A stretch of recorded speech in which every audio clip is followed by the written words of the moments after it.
আর সবচেয়ে আশ্চর্যের বিষয় হইলো যতটি মানুষ এই পর্যন্ত কবরে গেছে কিয়ামত অন্তরে হয় নাই, প্রত্যেকটারই লাগে জানি ভিতরে আযাব হই বলে সেরকম একটা গ্যারান্টি ধরে হেরা করলে কয় তাম দুনিয়ার যত মুমিন মুমিনাত মুসলমানের কবরের আযাব মাফ করে দাও। আশ্চর্যের বিষয়, মুমিনের কবরে আযাব হয়? সবার কবরে কি আযাব হয়? সবার বাপ মাই কি পাপী? পাইকারি দরে কে বলেছেন।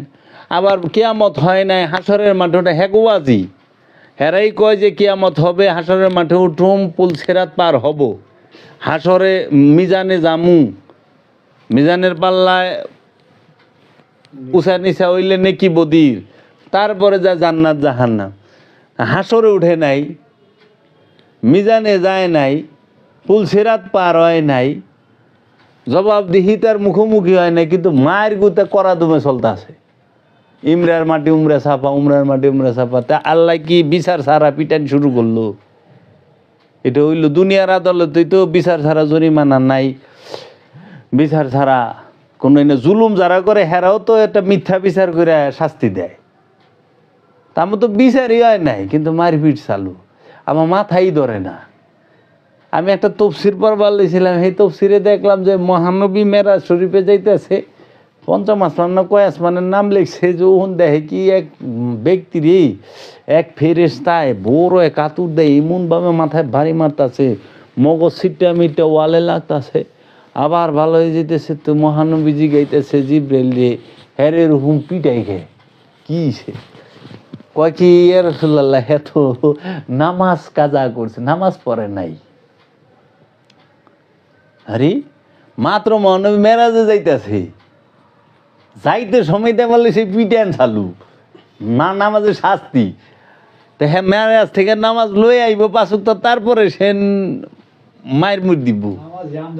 নামাজই আহে নাই, কিন্তু ফেরেশতা পিটে বলেছে মাথার মধ্যে মগজ মুগজ। আমি পইরে টাসকি খাই গেছে। যখন আমি এই তফসিরের নাম কইছি আর ওয়াজের মধ্যে কইছি দেখো তোমরা, আমি পইরে, আমি তো কোনো দল করি না, আর আমার কারোর লগে জাতিগত শত্রুতাও নাই, বাপদাদার সম্পত্তির লাই টানাটানিও নেই। আমি যাহা পাই আমি তাহা বলি।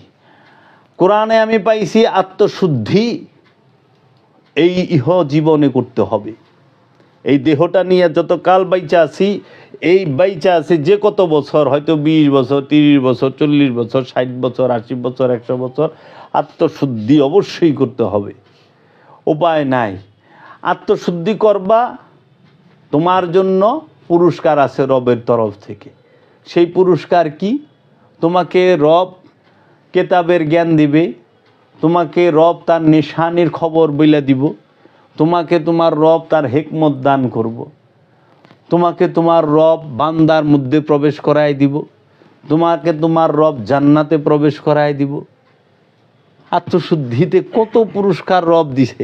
আচ্ছা, আত্মশুদ্ধি করবা না? কোরআন বলতাছে নফসের উপরে জুলুম করছ জাহান্নামে, নফসের উপরে জুলুম করছ তুমি ধ্বংস, সম্পদ জমা করছ ধ্বংস, অতিমের হক মাইরা খাইছ দিন থেকে বাদ। আমি তো সব নগদ দেখতাছি। আর এতিমের হক মাইরা খাইলে দিন থেকে বাদ হইবা, এটা তো মরণের পরে না, এখন প্রেজেন্ট। সম্পদ জমা করবা হুতামা দুজকে যাইবে, এটা তো মরণের পরে না, প্রেজেন্ট। এখন সম্পদ জমা এখন করছ, মায়ের পিঠ হইব মরণের পর, এটা হইল নগদে হবে। কাটা বিনলে যেরকম বিন্দার সাথে সাথে ব্যথা, যতক্ষণ কাটা থাকে ততক্ষণ ব্যথা, ঠিক সমস্ত অপকর্ম যতক্ষণ করব অপকর্মের ব্যথাও তৎক্ষণাৎই হবে। ওখানে ব্যথা দুই প্রকার। কয় কি দূর, আপনার কথা তো মিলে না। কি মিলে না? কয় কি ওই যে এই লোকে যে এত কিছু মাইরা মুইরা খায়, কত টাকার মালিক, কত সুখে আছে, ভালো আছে। আরে পাগল, উন্নতি হইল দুই প্রকার, ধ্বংস দুই প্রকার। আমার সন্তান মরে গেল, এটা সাধারণ ধ্বংস। আমার ব্যবসা ধ্বংস হইলে এটা সাধারণ ধ্বংস। কিন্তু আমার নফস, সে যদি আমিত্বের মধ্যে, আমিত্বের গহ্বরে ডুবা যায়, ব্ল্যাক হোলের মধ্যে ঢুকে যায়, ওইটা হলো কিয়ামত পর্যন্ত ধ্বংস। এর জন্য যে ব্যক্তি অধিক সম্পদের মালিক হইল, তাকে আল্লাহ কখনো মুক্তি দিল না, তাকে আল্লাহ ধ্বংস করল। আল কোরআন। যদি সেই সম্পদ ধরে রাখে। আর যদি অধিক সম্পদ পাইছে বিলায় দেয়, তাইলে তার আল্লাহ রহমত দান করছেন। এই ওয়াজ আমি করুম কই? এই ওয়াজ শুনবো? এটা তো কোরআন দর্শন।